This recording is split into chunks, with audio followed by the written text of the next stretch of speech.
Varahi silver jewellery ఇప్పుడు మన Varahi silks KPHP store first floor లో 28 March hero Teja Sajja, heroine Meenakshi Chaudhary చేతుల మీదుగా గ్రాండ్ ఓపెనింగ్ జరగబోతుంది.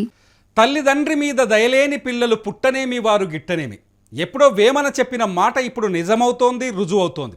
అమ్మా నాన్నలు ముసలి వాళ్ళు అయ్యాక, చేతిలో బలం తగ్గాక కొందరు పిల్లలకు వాళ్ళు ఒక పాత సామాన్లా కనిపిస్తున్నారు.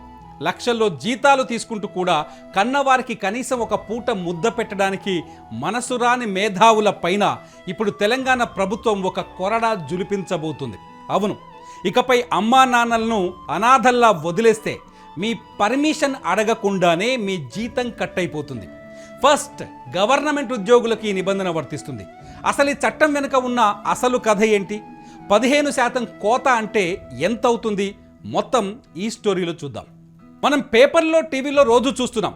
కొడుకు సాఫ్ట్వేర్ ఇంజనీర్, కూతురు గవర్నమెంట్ ఆఫీసర్. కానీ అమ్మా నాన్నలు మాత్రం వృద్ధాశ్రమాల్లో కన్నీళ్లు పెట్టుకుంటారు. మరికొందరైతే రోడ్ల మీద అడుక్కునే పరిస్థితి. ఇంకొందరు తల్లిదండ్రులను తీసుకెళ్లి శ్మశానంలో వదిలేస్తున్న పిల్లలు కూడా కనిపిస్తున్నారు. ఇంట్లో ఉంచుకున్న వారికి నరకం చూపిస్తున్న పుత్రరత్నాలను, రాకాసి కోడలను చాలామందిని చూస్తున్నాం. కన్న ప్రేమ కరువైపోతున్న ఈ రోజుల్లో చట్టం ద్వారానే ప్రేమను, బాధ్యతను గుర్తు చేయాల్సిన దౌర్భాగ్య పరిస్థితి మనకు కనిపిస్తుంది. మనం చూస్తున్నాం, చాలామంది పేరెంట్స్ పిల్లలకు దూరమై, పిల్లలు సరిగా చూసుకోకపోవడం వల్ల, పిల్లలు పట్టించుకోలేకపోవడం వల్ల ఆస్తులన్నీ పిల్లలకి ఇచ్చేసిన తర్వాత, తల్లిదండ్రుల దగ్గర ఆస్తులన్నీ తీసుకున్న తర్వాత చాలామంది పిల్లలు తల్లిదండ్రుల్ని గాలికి వదిలేసిన సందర్భాలు చూసాం.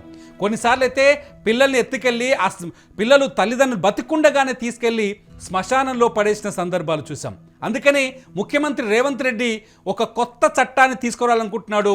ఏంటంటే, ఎవరైతే కన్న తల్లిదండ్రులకు అన్నం పెట్టలేకపోతున్నారో, ఎవరైతే తల్లిదండ్రులకి కనీసం మందులు కూడా కొనివ్వలేకపోతున్నారో, ఎవరైతే తల్లిదండ్రుల్ని కనీసం మనుషుల్లా చూడలేకపోతున్నారో, ఎవరైతే తల్లిదండ్రుల్ని ఇంట్లో నిర్బంధించి హింసకు గురి చేస్తున్నారో, అటువంటి వాళ్ళకి గుణపాఠం తెచ్చే విధంగా ఒక కొత్త చట్టాన్ని తీసుకురాబోతున్నారు. ఆ చట్టం కూడా ఈ అసెంబ్లీ సమావేశాల్లోనే ప్రవేశపెట్టాలని ఆలోచిస్తున్నారు. ఈ చట్టం గురించి గడిచిన 2 ఏళ్ల నుంచి, అంటే రేవంత్ రెడ్డి అధికారంలోకి వచ్చిన కొత్తలోనే ఈ చట్టం గురించి చర్చ జరిగింది. కేవలం భారతదేశంలో కేవలం అస్సాంలో మాత్రమే ఈ చట్టం ఇప్పటివరకు అమల్లో ఉంది. అస్సాం రాష్ట్రంలో ప్రమాణం అనే చట్టం పేరుతో ఈ చట్టం అమల్లో ఉంది. దాన్ని స్ఫూర్తిగా తీసుకొని తెలంగాణ ప్రభుత్వం ఇప్పుడు పేరెంటల్ సపోర్ట్ యాక్ట్ 2026ను తీసుకురావాలని నిర్ణయించింది. దీనిపైన క్యాబినెట్లో కూడా చర్చ జరిగింది. రాజ్యాంగంలోని ఆర్టికల్ 309 ప్రకారం ప్రభుత్వ ఉద్యోగుల ప్రవర్తన, సర్వీస్ నిబంధనలను మార్చే అధికారం సర్కార్కు ఉంది. దీన్ని ఆధారంగా చేసుకునే ఈ పేరెంటల్ సపోర్ట్ యాక్ట్ 2026ని తయారు చేయబోతుంది తెలంగాణ ప్రభుత్వం.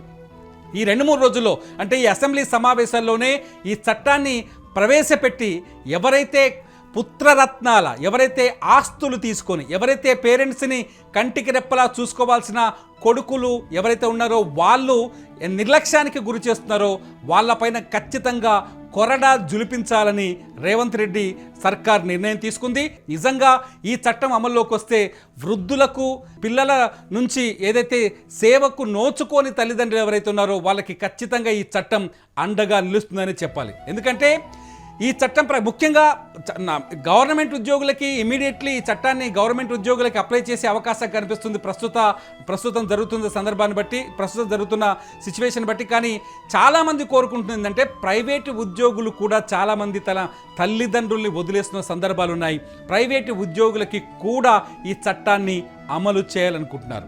ఒకవేళ మీరు తల్లిదండ్రులను పట్టించుకోకుండా గాలికి వదిలేస్తే బాధితులైన తల్లిదండ్రులు నేరుగా మీ ఆఫీస్ హెడ్కి లేదా గవర్నమెంట్ ఏర్పాటు చేసే స్పెషల్ అథారిటీకి ఫిర్యాదు చేయొచ్చు. ఆ ఫిర్యాదు ఆధారంగానే అధికారులు ఎంక్వైరీ చేస్తారు. ఆరోపణలు నిజమై తేలితే ఖచ్చితంగా ఆ ఆఫీసర్ మీ సంతకం, మీ అనుమతి కానీ మీ సంతకం కానీ ఏది అక్కర్లేకుండానే మీ జీతంలో ఆటోమేటిక్ డిడక్షన్ జరిగిపోతుంది. ప్రభుత్వం ఒక ప్రత్యేక సాఫ్ట్వేర్ని కూడా దీనికోసం తయారు చేస్తుంది. దీని ద్వారా మీ నెలవారీ జీతం నుంచి 15% లేదా 10,000 రూపాయలు ఆటోమేటిక్గా కట్ అయిపోయి ఆ డబ్బు నేరుగా మీ పేరెంట్స్ ఖాతాల్లోకి ట్రాన్స్ఫర్ అయిపోతుంది. అంటే పేరెంట్స్ ఎంత బాధపడితే, పేరెంట్స్ నుంచి ఎన్ని కంప్లైంట్స్ కలెక్టరేట్లకు అందితే ఈ నిర్ణయం తీసుకుందో మనం ఒక్కసారి ఆలోచించాలి. ఒకసారి సిద్దిపేట జిల్లాలో ఒక తండ్రి కథ చూసినప్పుడు నాకు కన్నీళ్ళు వచ్చాయి. నేనే స్వయంగా ఆ కథని రాశాను, ఆ కథని ప్రజలకు చెప్పే ప్రయత్నం చేశారు. దాదాపు 40 ఎకరాల భూమిని కొడుకులు కూతుళ్ళ పేరు మీదకి ఆ తండ్రి ట్రాన్స్ఫర్ చేశారు. తండ్రి ట్రాన్స్ఫర్ చేసిన తర్వాత ఆ తండ్రికి కనీసం చివరి సమయంలో 70 ఏళ్ళ వయసు ఉంటుంది. ఆ తండ్రికి కనీసం కొడుకులు అన్నం పెట్టరు, కూతుల ద్వారా పెట్టనివ్వరు. ఎందుకంటే తండ్రి కూతుల దగ్గరికి వెళ్తే ఆయన దగ్గర ఉన్న డబ్బులు కూతుళ్ళకే ఇచ్చేస్తాడనే ఒక దుష్ట ఆలోచన.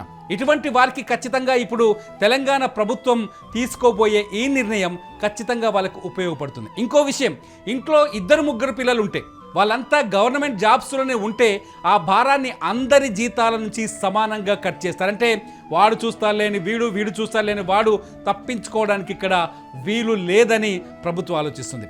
చట్టం ద్వారా చూశారు కదా, చట్టం ద్వారా డబ్బులు ఇప్పించడం అనేది ఒక ఎత్తైతే కన్నవారికి మనం ఇవ్వాల్సిన గౌరవాన్ని చట్టాలతో తెప్పించాల్సి రావడం మన నాగరికతకు ఒక రకంగా మచ్చని చెప్పాలి. మనం పెద్ద పెద్ద డిగ్రీలు చదువుతాం, విదేశాల్లో తిరుగుతాం, కానీ ఇంట్లో ఉన్న అమ్మా నాన్నల ఆకలిని గుర్తించలేకపోతున్నాం.